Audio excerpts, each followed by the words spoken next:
Well, good afternoon, everybody. It's Otter Creek Redneck here, and I'm sitting out here by the 460 because she's got a little bit of a problem. The hydraulics are plugged up and doesn't want to move. The bucket and loader don't want to work, but I'm going to show you how we're going to fix it. We're going to change the hydraulic filter on it, put a new gasket in it, and that's going to take care of the problem. Want to help me? In order to do this job on changing the hydraulic filter, we're going to need a few things. You'll need a 9/16 wrench or a socket. Wrench will work just fine. You'll need the filter. You can get these at any International Harvester dealership.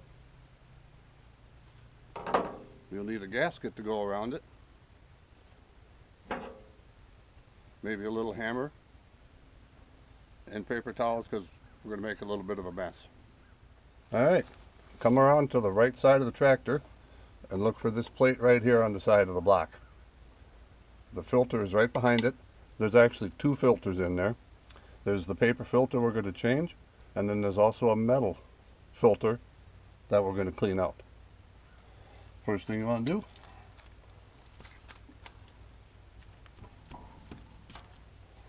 loosen these bolts up.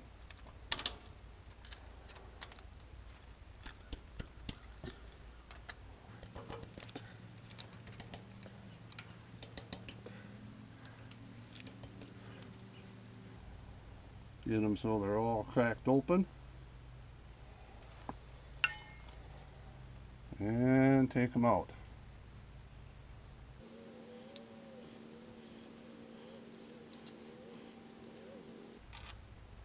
I mentioned that there's a metal filter in the back here. That metal filter has actually got a spring on it. So once this plate comes out, it's going to kind of pop out a little bit. So leave a couple of loosened up bolts in it.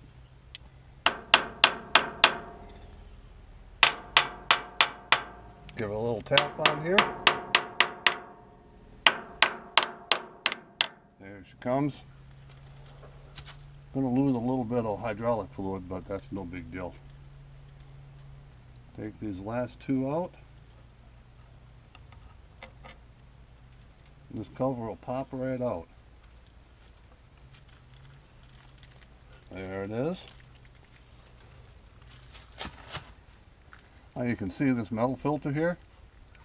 It's got a lot of gunk on it. We're going to clean that out with paper towels. In just a little bit. Oh yeah. It's a little plugged up.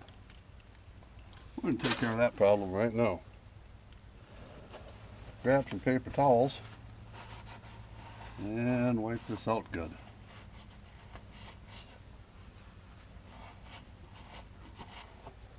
Alright, let's look at this metal screen here. Just look at that. Ugh.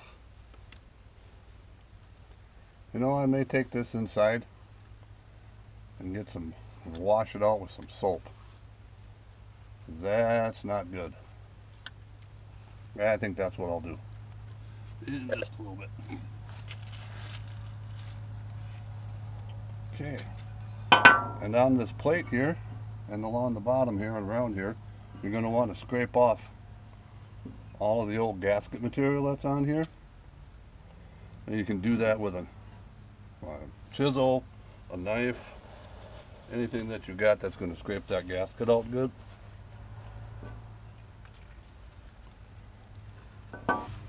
Okay. Sounds like the neighbor's going down the road with their tractor. I'm just going to use my knife here to try and scrape this gasket off. You want to get all this gasket material off, otherwise the new one's not going to make a decent seal.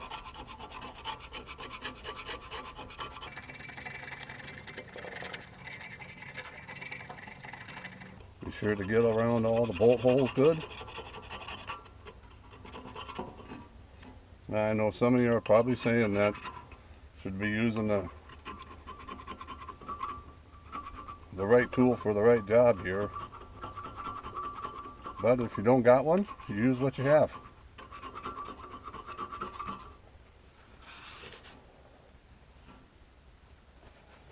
I'll get all that old gasket on material out of here.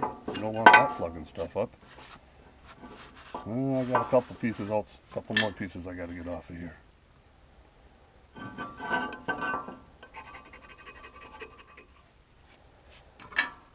There, we got that done. Well, that's all cleaned off.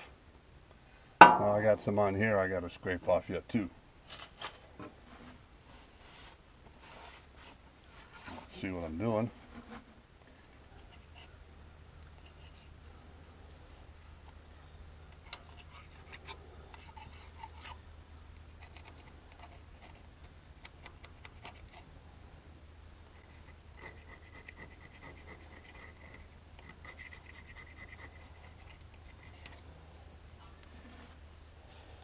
Okay, I think I'm going to go inside and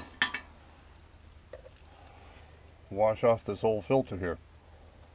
Be right back. Okay, I'm back now. And take a look at this metal screen here. It's a heck of a lot cleaner than it was. Now, you don't have to replace this every single time. You really don't. You can just clean it out, rinse it out, wash it out good, and it'll work just fine for the rest of the time you need it. So, let's get this filters back in here. Gotta take your new filter, pop it in the hole, and it should sit there just fine. And your metal screen goes right there. Now, let's get our new gasket on here. I always put the new gasket on the plate itself. It's a whole lot easier to make it stay on here. And then I'll put a couple of bolts through there like that to hold the gasket in place while I get the rest of them on there. Thread them in here, these first two.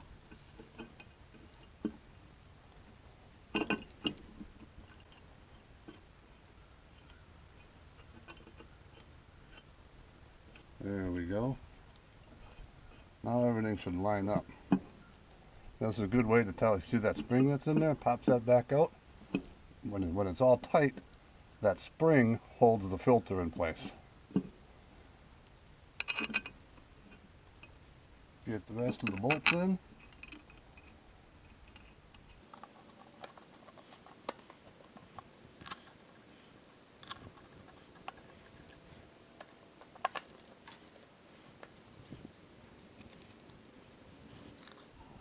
And just tighten everything up good.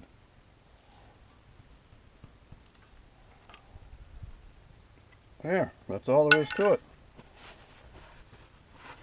Let's fire it up and see if we have hydraulics now.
How's that for cool? Quick, easy job, take care of the problem, go back to work. Thanks for watching.